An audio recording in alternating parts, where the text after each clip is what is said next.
আরে সত্তর সাহেব, এখন তো আমাদের সেই হুজুরটাও মারা গেল।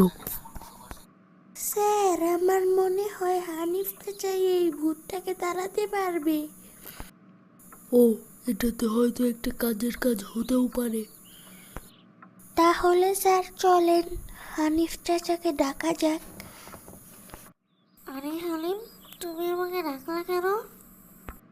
আরে হানিফ চাচা, কি বলি আপনাকে, আপনার আগে একজন ইমামকে সত্তর সাহেব ডেকে এনেছিল যে এই আমাকে একটা ভূতে তাড়া করেছে, সেই ভূতটাকে মেরে ফেলার জন্য। কিন্তু সেই ভূতের কাছে সেই ইমাম সাহেবই জব্দ হয়ে সে নিজেই মারা গেছে। কিন্তু আপনি তো একটু শক্তিশালী ইমাম সাহেব, সেই কারণে ভেবেছি আপনাকে একটু বলি। আপনি আমাকে কি এই সাহায্যটা করতে পারবেন? ও, তাই বলো। আমার কাছে তো এই প্রকারের ভূত জিন এইসব কাবু করা তো আমার কাছে শুধু বাম হাতের খেলা। তুমি শুধু দেখে যাও আমি কিভাবে এই ভূতটাকে জব্দ করি। ওহ, আপনাকে অনেক অনেক ধন্যবাদ। কি রে ভূত, তুই কোথায় রে? তোকে আজকে আমি জব্দ করতে এসেছি, দাঁড়া। তোকে আজকে আমি কি করি তুই দেখ খালি। হা হা হা হা হা। তুই কি জানিস না, তোর আগে আমি আরো একজন ইমামকে মৃত পাঠিয়েছি এই হালিমদের কাছে। হুম। ও বাবা, তাই বুঝি? এই বড় দেখ তোকে আমি কি করি। ফু,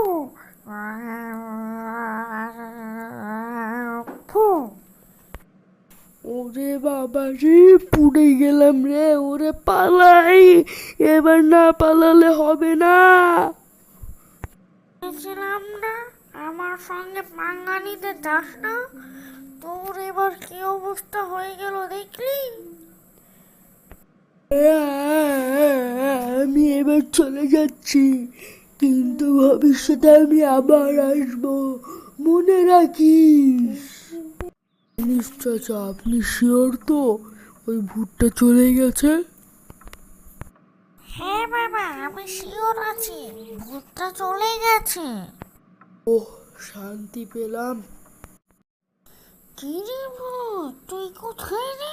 তোকে আজকে আমি জব্দ করতে এসেছি, দাঁড়া। তোকে আজকে আমি কি করি তুই দেখ খালি। হা হা হা হা হা। তুই কি জানিস না, তোর আগে আমি আরো একজন ইমামকে মৃত পাঠিয়েছি এই হালিমদের কাছে। হুম। ও বাবা, তাই বুঝি? এই বড় দেখ তোকে আমি কি করি। ফু, ফু। ওরে বাবা রে, পুড়ে গেলাম রে, ওরে পালাই, এবার না পালালে হবে না। বলেছিলাম না আমার সঙ্গে পাঙ্গা নিতে চাস না? তোর এবার কি অবস্থা হয়ে গেল দেখলি? আমি এবার চলে যাচ্ছি, কিন্তু ভবিষ্যতে আমি আবার আসবো, মনে রাখিস। চাচা, আপনি শিওর তো ওই ভূতটা চলে গেছে?